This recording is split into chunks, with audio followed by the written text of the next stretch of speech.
ஏனென்றால் ஏதோ அதை வாசிக்கின்றவர்கள் இருட்டு பள்ளத்திற்குள் போன நட்சத்திரங்களாக இருந்தவர்கள் வெளியேற்றிவிட்டார். ஆகாய வாசம் என்று வேறு பெயர் வைத்திருக்கிறார். வாசித்துதான் பார்ப்போமே. நான் ஒரு விஷயத்தை சொல்லவா? நாம் எல்லோரும் வேட்டைக்காரர்கள் தான். நாம் எல்லோரும் வேட்டைக்காரர்கள் தான். யாரும் இந்த உலகத்தை மேம்படுத்த வேண்டும் என்பதற்காக எல்லாவற்றையும் துறந்தவர்கள் இங்க யாரும் கிடையாது. எவ்வளவு முடிகிறதோ அந்த அளவிற்கு வேட்டையாடி செல்கிறோம். நம் வாழ்க்கையை வளப்படுத்திக் கொள்கிறோம், நம் வீட்டை வளப்படுத்திக் கொள்கிறோம், நம் உறவுகளை வளப்படுத்துகிறோம், நம் நாட்டை வளப்படுத்துகிறோம்.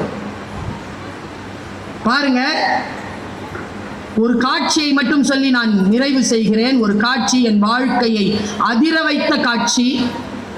இந்த புத்தகங்களை காப்பாற்றிக் கொள்ளுங்கள் பெருமக்களே. விருதுநகர்ல வந்து போட்டிருக்காங்கல்ல அந்த புக்ஸ், ஒவ்வொரு புக்கும் ஒரு வாழ்க்கையை காவு கேட்குதுன்னு சொன்னாங்க யாரோ. நான் பதிப்பகம் நடத்தியவள், எனக்கு தெரியும். ஒவ்வொரு பதிப்பாளருக்குமான வேதனை அது எழுத்தாளருக்கான வேதனை அல்ல. ஒவ்வொரு பதிப்பாளருக்கும் ஒரு வாழ்க்கை மிகப்பெரிய காவு கொடுத்தால் ஒழிய அவர்கள் ஒரு புத்தகத்தை பதிப்பகத்திலிருந்து வெளியில் கொண்டு வர முடியாது. இன்றிலிருந்து ஒன்றை மட்டும் நாடியில் பிடித்து செல்லுங்கள். இலவசமாக இந்த புத்தகத்தையும் வாங்காதீர்கள், காசு கொடுத்து வாங்குங்க. சரஸ்வதி இல்லை, கொஞ்சம் லட்சுமியை செலவு பண்ணுங்க. செலவு பண்ணி அந்த சரஸ்வதியை வீட்டுக்கு கூட்டுருவாங்க. நான் பார்க்கிறேன், ஒரு ஆளினுடைய ஒரு சிறியதா இதில் தான் பார்த்தேன். என் பையன் தான் சொல்லுவான், அம்மா உனக்கு மட்டும் நல்ல நல்ல மெசேஜாக வருதுமா. ஏமா நான் நல்ல மெசேஜை பார்த்தா நல்ல மெசேஜே வரும், பாடாவதியான மெசேஜ் பார்த்தா பாடாவதியான மெசேஜே வரும். அதான் ரகசியமே. எதை பார்க்குறியோ தொடர்ந்து அது வரும். 10 செகண்ட் தொடர்ந்து எதை பார்க்குறியோ அதுவே வரும். அது முடிவு செய்ய நீ எதை பார்க்கணும்ட்டு. நான் பார்க்க சொல்லுவேன், இது காட்டு என்று நான் சொல்லுவேன். அப்படி நான் பார்த்த ஒரு காட்சி, ஒருத்தர் அப்படி நடந்து போறான், ஒரு பாறை, அந்த பாறையில் உட்காந்து இந்த மாதிரி இந்த குழந்தை வந்ததுல ஒன்று மரத்தை போத்திக்கிட்டு வந்தது. அந்த மாதிரி மரத்தை போத்திக்கிட்டு அவன் உட்காந்துட்டான். ஒரு கேமரா ஆன் பண்ணிட்டான். அங்க ஒரு கேமரா, இங்க ஒரு கேமரா. அது ஒரு மரத்தை காட்டுது. அந்த மரத்துல பெரிய பெரிய பறவைகள் வந்து உட்காருது. அப்படியே வந்து உட்கார்ந்த ஒரு பறவை மறுபடியும் எழுந்து போய் ஆற்றுல இருந்து ஒரு மீனை எடுத்துட்டு வந்துருச்சு. எடுத்துட்டு வந்து இப்படி உட்காருது. அதுக்கு என்ன ஆச்சுன்னு தெரியல, வாயில இருந்து காலுக்கு கொடுத்துருச்சு. அதுக்கு என்னமோ தோணிருச்சுங்க, இப்படி பாக்குது இந்த மீனை. மறுபடியும் காலையே எடுத்துட்டு போய் நடு ஆத்துல போட்டு வந்துருச்சு.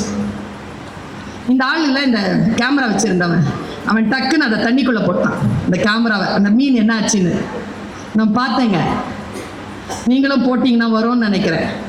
உள்ளே போன அந்த மீன் அப்படி மேலே இப்படி உள்ளே போயிடுச்சு. சிறல்லுன்னு உள்ளே போகுது. என்னன்னு தெரியல, ஒரு சிலுத்துக்குது. அப்படியே மேலே இப்படி பறந்து வருது.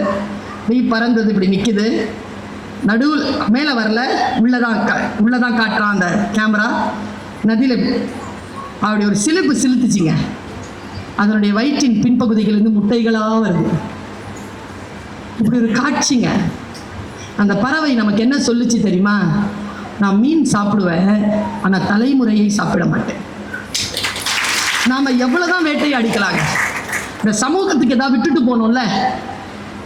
மரம் சா மருந்து கொளோம், ஆணிவரை எடுத்து அதை அரைத்து எனக்கு மருந்தாக கொடுத்தால் நான் வாழ்கிறேன் என்றால், நான் வாழ வேண்டும் என்பதற்காக ஒரு மரத்தை சாக விடமாட்டேன் என்று சொன்ன பரம்பரை நம் தமிழ் பரம்பரை.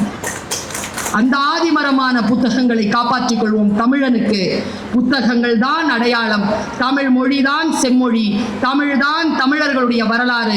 குரலை தூக்கி பிடிப்போம். சங்க இலக்கிய, காப்பிய, சிற்றிலக்கிய, நவீன இலக்கியங்களை வாசிப்போம். அடுத்த தலைமுறைக்கும் அதை கடத்துவோம்.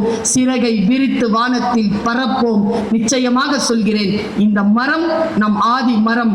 வள்ளுவம் என்கின்ற ஆதிமரம், சங்க இலக்கியங்கள் என்கின்ற ஆதிமரம்.